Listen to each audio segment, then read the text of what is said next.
All right, I'm gonna do the lecture on setting up your palette. The reason I have this palette here right now, this is the one I just did for the lecture for the beginning class, is just so I could show you basically if you're making the palette for the first time, what it should look like.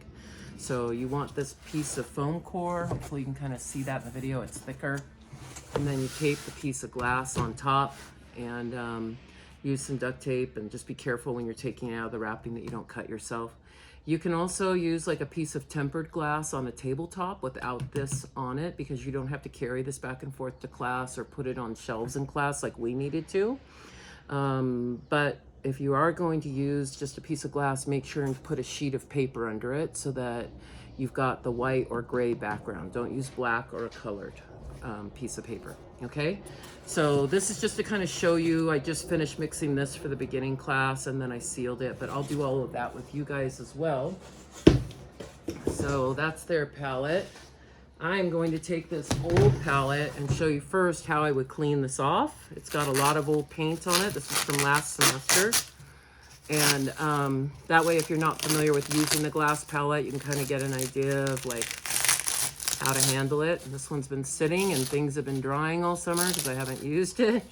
So let's clean that off. I pull off any plastic that's on there first. And the plastic pretty much has to go in the trash. We don't really have a way around that.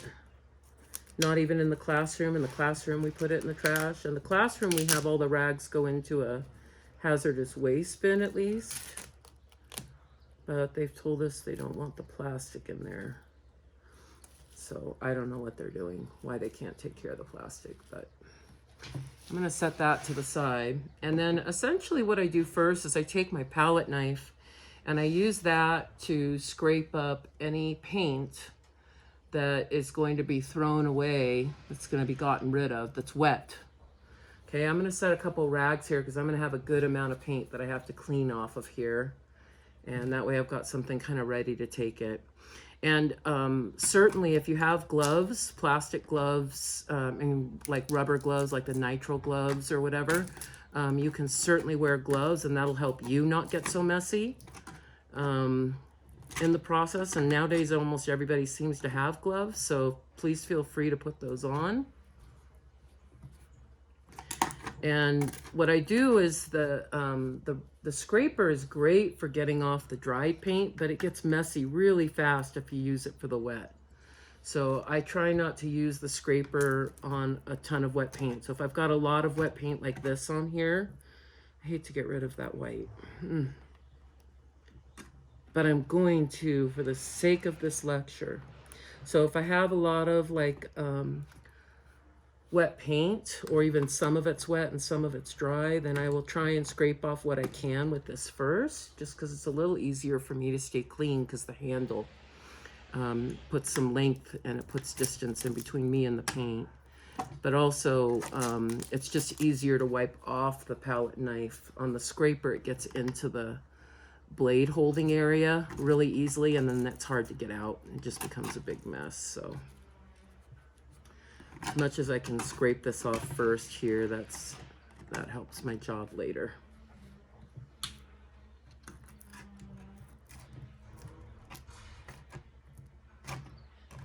And if you have plastic and stuff stuck here, I wouldn't worry about it too much. Like I try and clean it off just to get it out of the way. But your razor blade scraper will certainly peel that off as well. And then let's get through some of this. It's a messy job cleaning a palette. But the nice thing is when we're all done with it, we're going to have what is almost like a brand new palette. The duct tape won't look new, but the glass part will look almost brand new, which is really nice for setting up your next palette. And that's part of the reason these are used. Most professional artists use this. It's just, first off, it's more cost effective than buying something like a paper palette. You can use it over and over. Also, it's just better for the environment, because with a paper palette, you pretty much are committing to throwing your stuff in the trash. And with this, we can clean up the paint and put it separate. One thing that you could do is put it into like a tin can or something. The hazardous waste pickups that they have for the cities, they take things like old dried out or used up paint, or just paint that you're not going to do, like house paint and stuff. And they will take this if it's in a tin can, as long as it's predominantly paint in there. So then they get rid of it properly, which is nice, because then you're not putting it into the trash. I have like something I scrape it all into that I can take it whenever I go down to the school, because I do go to the school. Even with us being online, I'll go down there a few times this semester. And I'll get rid of this when I'm down there.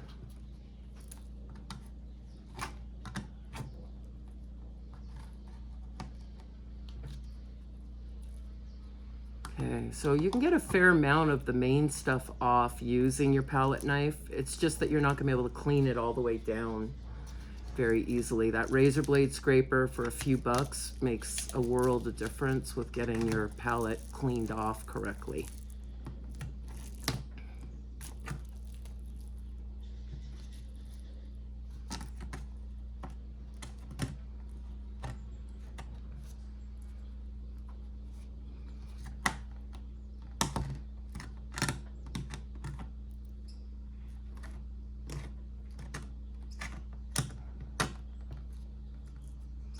Okay, got a lot of this off.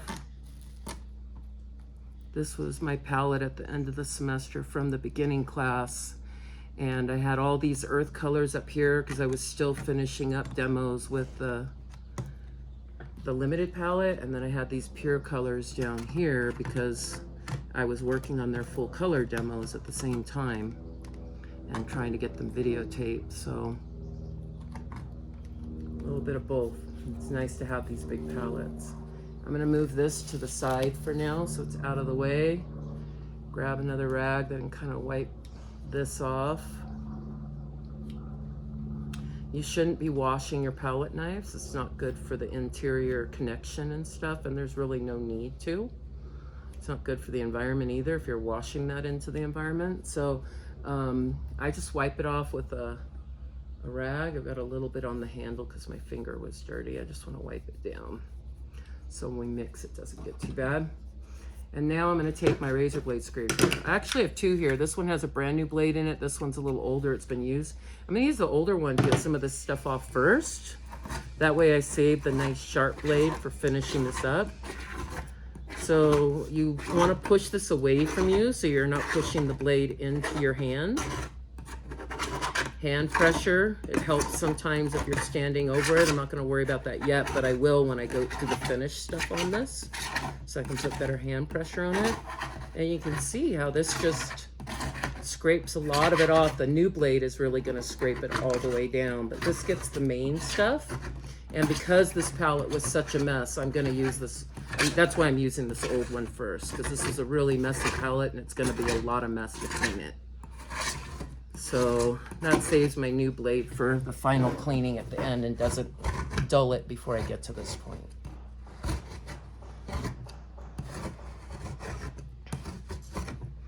I tend to kind of scrape them into like piles, and then I'll just wipe up the pile with the rag, and then I'll come back and do that last cleaning.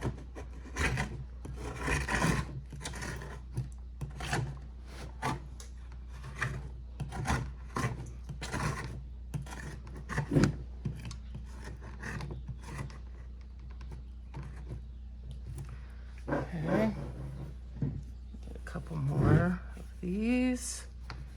Pick a bunch of this up.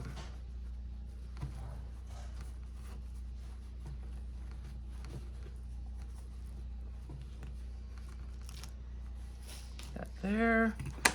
Scrape a little bit of this middle area off, and then I'm going to move to my other razor blade scraper to finish this up. Okay, pretty good. And then with the razor blade scraper, it's the same thing. You don't want to wash them. They get really messed up inside, and you just want to be careful not to cut yourself too. But just wipe them off pretty well. And mostly it's important to try not to have paint drying in that little connector between the razor blade. This one I put a new blade in this morning when I did the other demo. And you'll find sometimes that you'll start working and it's like it's dull, and then you flip it over and the other side's not dull. So just flip it over if you're having that, see if the other side works better. These blades only last so long, so you might, this was a big cleaning job. That's why I used that old blade to get most of it off. But the nice thing is you can see this blade was used to already clean off one palette today. But you can see, even so, that it's doing a really great job of getting basically everything off. We never wash our palettes, okay? Please don't think you're gonna wash this palette. There's no reason to wash the palette. The razor blade scraper gets it clean without doing any washing, and that keeps all of this from being washed down a sink. And the water just makes a big mess on this anyways, so I don't know why you would do that.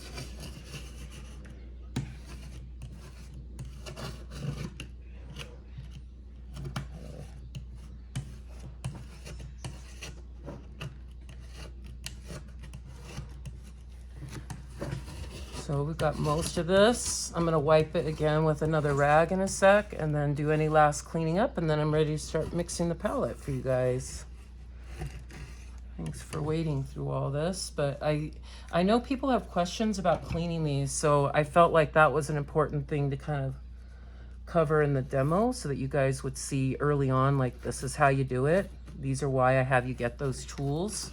You guys are like, why is she having me get this? But that razor blade scraper makes a huge difference in really working with the palette correctly, the glass palette. And then you've got stuff at the edges. I mean, this is a really old palette that I've used for a number of classes. It was left behind by a student years ago, and I just keep reusing it. But that's kind of the beauty of it too, is that I do just keep reusing it. It's not like I'm always buying something new. And these are, a glass palette is very traditionally what artists use for mixing. Some of them have glass that's like the whole size of a tabletop. It just allows you to set up palettes for what you're doing, different colors, to really mix what you're doing. And then you just clean it when you're done. Super easy, okay? So this is clean.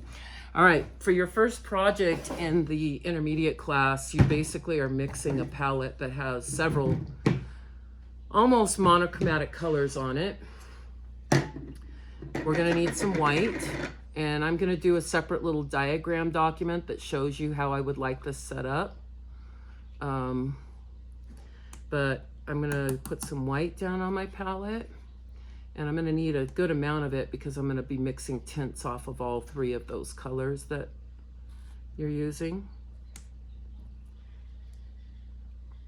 And this paint has a fair amount of oil in it to help keep the jar from drying out. So it's kind of soaked into the paint and made it a little bit oily, which makes it hard to get out, but there you go. That should be a good amount. And then you've got three colors that you're using: ivory black, raw umber, and burnt umber. And the ivory black is your cold. Okay. The raw umber is your neutral. Oops, that was good.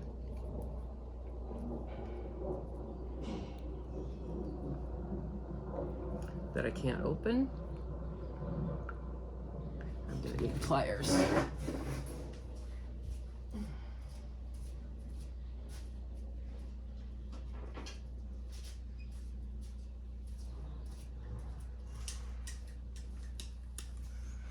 Okay.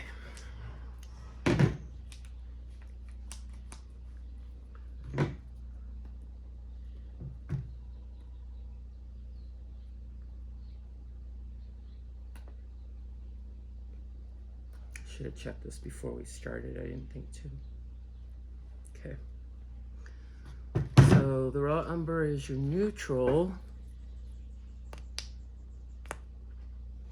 And so that you know, for reference, raw umber is the fastest drying pigment on your palette, and burnt umber is right after it. So it's going to be really important when you've mixed these to preserve them well and take care of them so that your palette isn't constantly drying out on you and you're having to remix. If we were to leave this out overnight, this would already be partway dry by tomorrow. So you want to make sure, keep your tubes sealed up well, and take good care of your paint.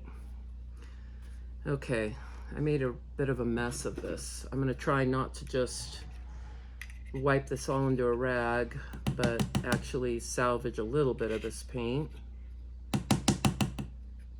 because paint can be expensive.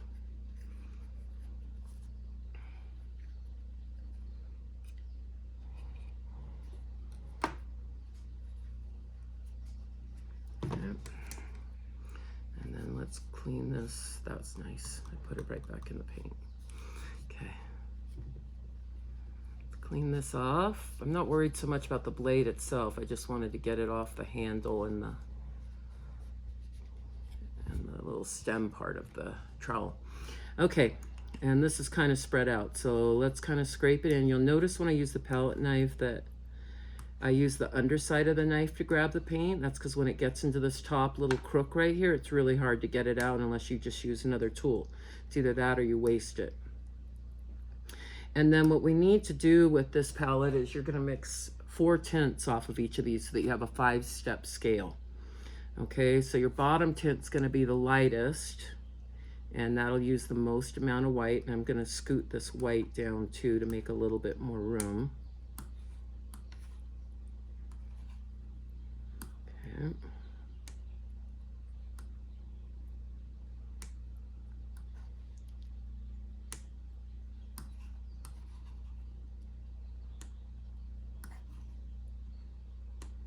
Okay, and then you're going to have one that's got a little less white, a little bit more color to it. Okay, and so on. So your piles of white should reflect that. Notice there's a significant change in size as they go up. I'm always surprised when people set this project up and they've got the same amount of white from the bottom to the top. Okay, there's even less. Now the way that I refer to things in class, I typically refer to value as a 10-step grayscale. That's just habit now because we've been doing that so long. So the way I think of this is a 1 and this is a 10. This probably isn't a 10 here. These are more like 9 or 9.5, okay? But they're pretty close. So I think of this row as being my 9-10 row. And this row is like my 8. This is my 6. This is my 4. And this is my 2. What that means is that your values should all match up. So we shouldn't have like this pile a 2 and this pile is a little bit darker and it's a 3. It should be the same all the way across. And the reason for mixing this logical or this ordered palette is because it really helps you when you go to paint to quickly work around your values. Like if you're putting something in and it's a 2 and you're using this and you realize it needs to be a little warmer, instead of like remixing or mixing in a dark color and making this dark and then needing to add more white, you can just go over here to like the 2, the neutral, and warm it up, or even over here to the warm and warm it up with it, and it'll stay the same value because it's already pre-mixed. So these are very common. This idea of mixing an ordered palette is actually a really common idea within painting circles. Okay, I need to get the white paint off of this again. And then I need to start doling out my colors. So for the black, I'm going to have a little bit more down at this end. And I'm not going to make huge piles, but they should be big enough that I can keep them dry as I work. Let's see, let's get a little bit more paint there. A little bit more paint there, just because I'm worried about these piles being too small. And then this is barely going to have black in it, okay? And then I've got to go to my raw umber and do the same thing. So you'll find that black is it's actually a pretty strong pigment. Depending on your brand, it's usually going to be stronger than like the white, and a lot of times even stronger than like your umbers. Oh, that's way too much umber. So I'm gonna wipe some of that out. Put it down here where I'll be able to, oops, keep it with this pile. Okay.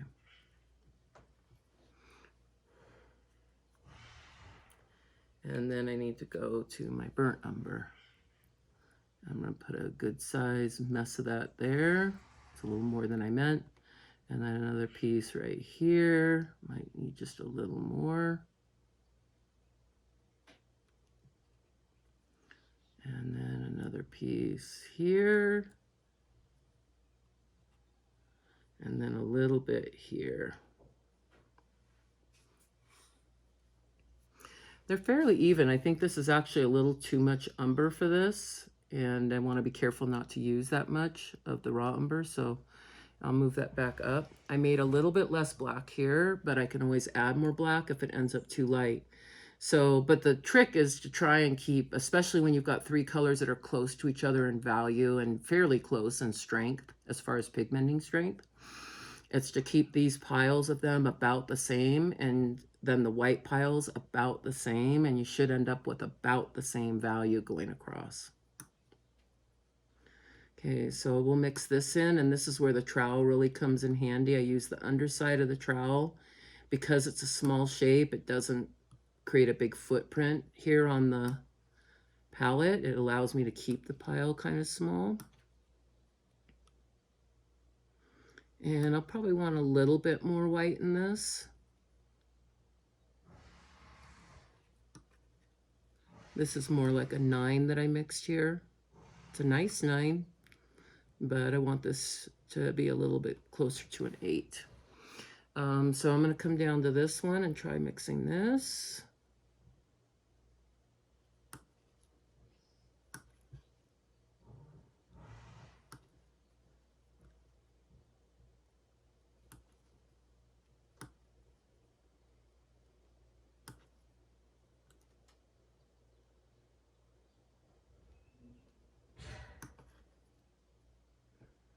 Okay. And then I'll come down to this. I have a feeling that's going to be more black than I want. I'm going to move some of that black out.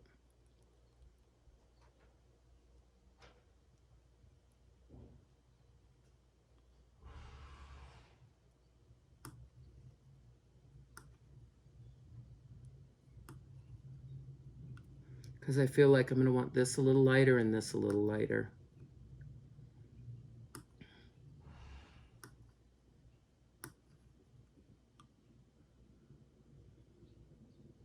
That's pretty good there for a 4 pile. Get all this dark paint off of here and then try mixing this.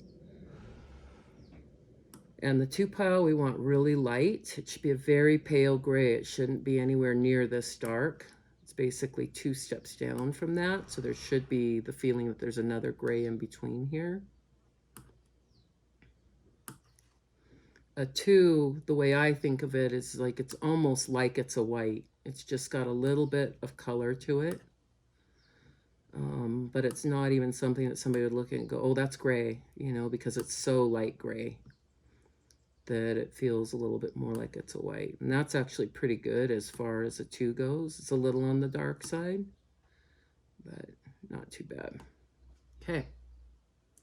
I know I'm going to make adjustments here. What I'm going to do, though, is mix some of my other colors first and see how those go. So I'm going to pick up some of this.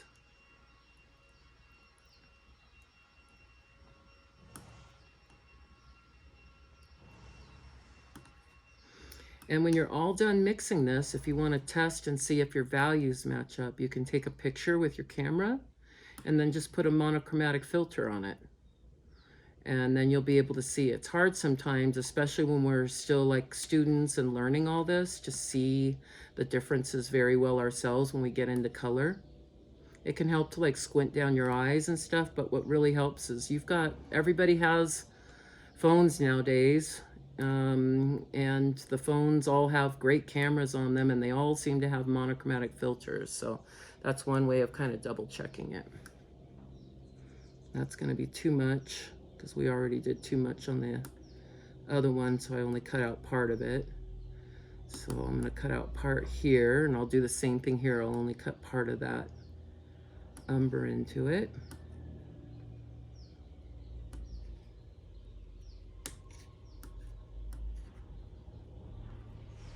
So I'm just trying to keep that paint tight together and mix it well enough that I can see what the final color is going to be. That's not too bad. It's fairly close.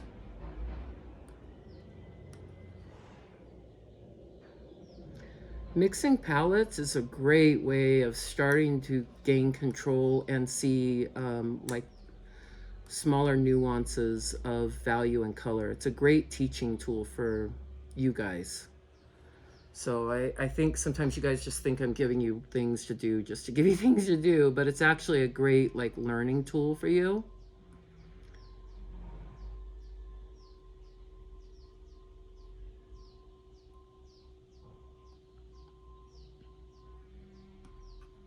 And it helps train your eye to see those subtleties a little better. That's a little bit more the value I'd like to see for a 6.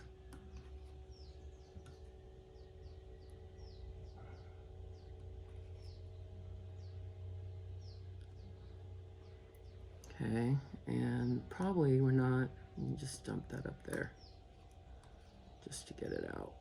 Okay.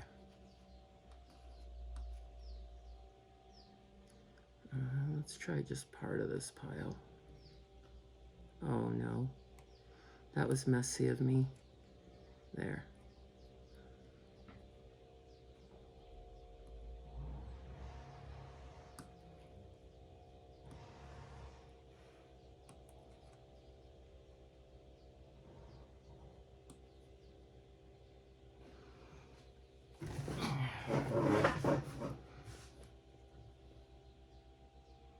Yeah, that's pretty good there. It's a little bit lighter. You can definitely tell the difference between this and the actual raw umber, so that's good.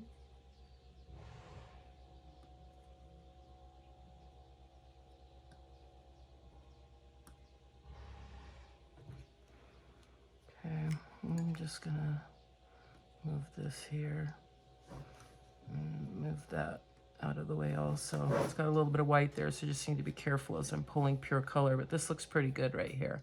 And you can kind of see the difference, hopefully, that this is slightly lighter than this and this is slightly lighter than that. Before we get into this, I know I'm already going to want to probably cut a lot of that out, so I'm going to go ahead and just get it out of the way while my knife is clean.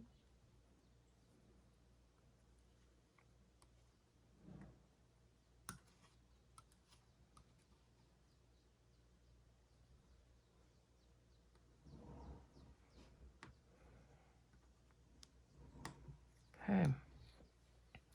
All right, so let's start out at this. We'll start mixing that white in.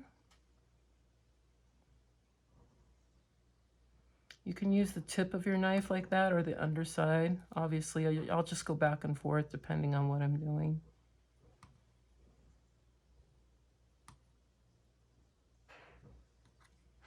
That might need a tiny bit more white, but we'll look at it in a minute. Let's put that to the side.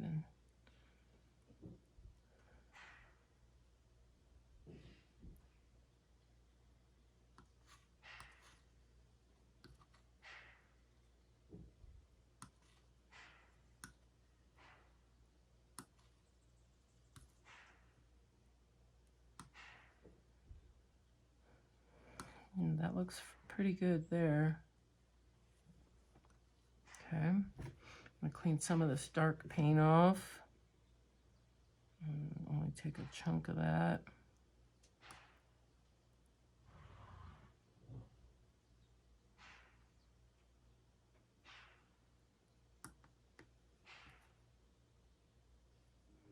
Okay, feel a little better about grabbing more of it. So always a good choice to just put in a little bit until you feel a little better about how it's mixing. And then you can add in the rest if you want, but I say don't just like automatically put them all together. Get a feel for how it's going to mix, because you guys, especially as students and still learning a lot of this, you're not necessarily familiar with like the pigmenting strengths and how certain things are going to mix versus other things. That's pretty good there. And that looks fairly good, like lined across here. Okay, so our last one is this. And I had such a small amount there that I just went ahead and grabbed it. Hopefully that wasn't a mistake on camera. Okay, so mix it in. And then again, what we want basically at this bottom is to have 3 whites that each have a little bit of a different tone to them. So you've got an ability to use warm, neutral, and cool to differentiate between some of your objects in your still life and so on. That looks pretty good. Okay. So the ones that I want to work on, well, I'm going to get this black out of here, move it up there. And then I think I want a tiny bit more white in this pile and a tiny bit in this pile and then a little bit in this pile. Actually, what I'm going to do, just because it's easier, is I'm going to take a little bit of this.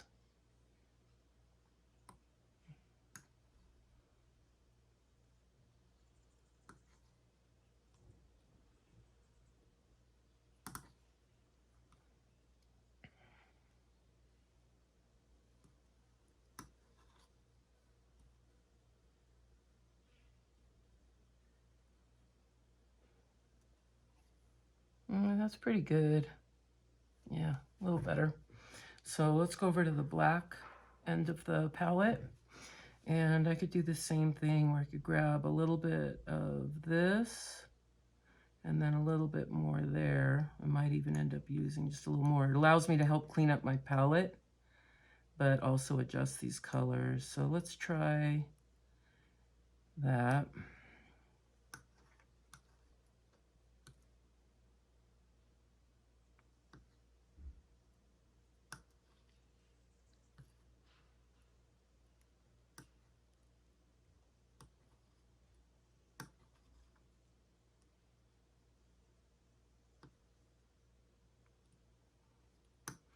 Not too bad there.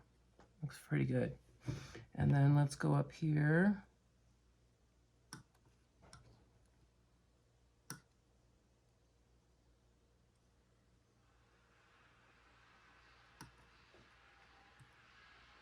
This one should feel more like a dark, dark gray, whereas our 9 feels more like a black that's a really soft black. It doesn't have a lot of strength to it. It's not as sharp as the black of the original pile of black.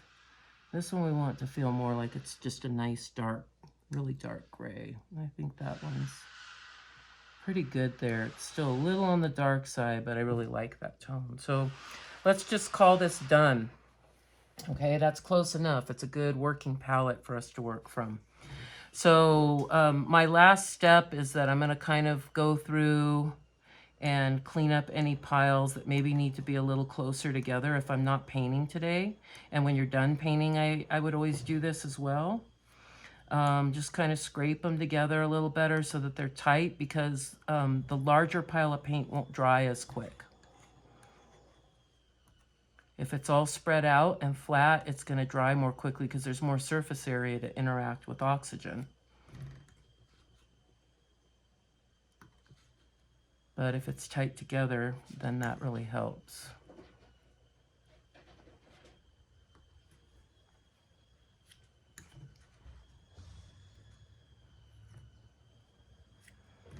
Okay.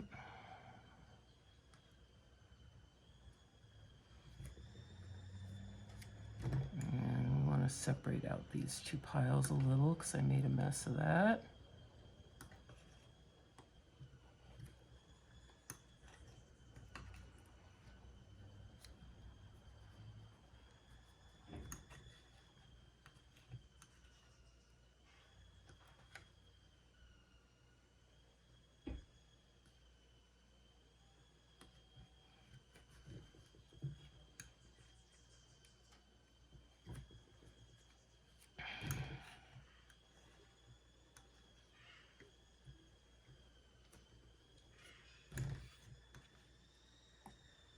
Okay.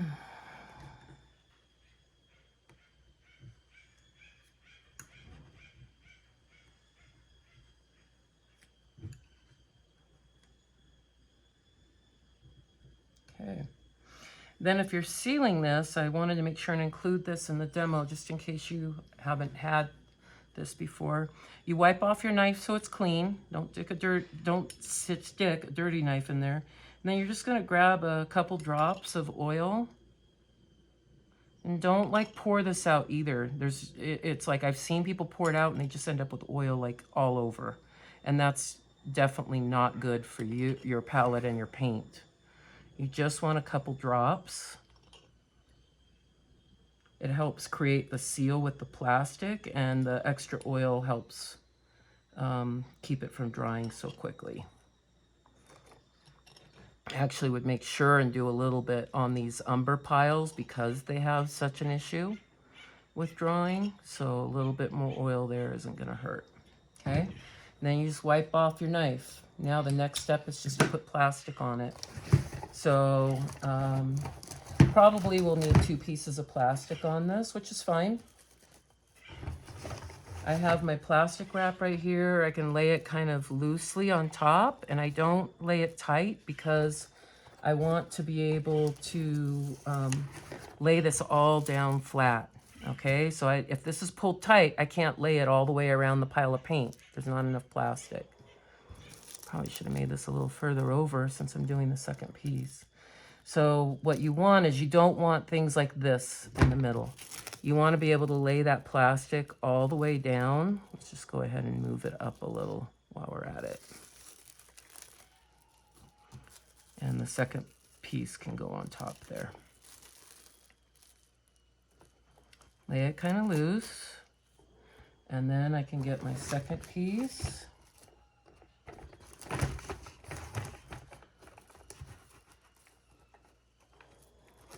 Go there. Okay. So everything is sealed. So I just overlap the first piece. And then I want to seal these all the way around. So you basically want to seal the paint from the air. Just tenting this over the paint isn't going to do you any good. What dries out the paint is the oxygen interacting with the linseed oil. Okay, so if you tent it up there, there's still air in there. The best thing you can do, it works just like a paint tube, is just seal it all the way around. Just gently kind of push on it between the oil and the paint. You should be able to get a pretty good seal on there. If it's too tight, just pull it up and give yourself a little bit more plastic so you can get that seal down.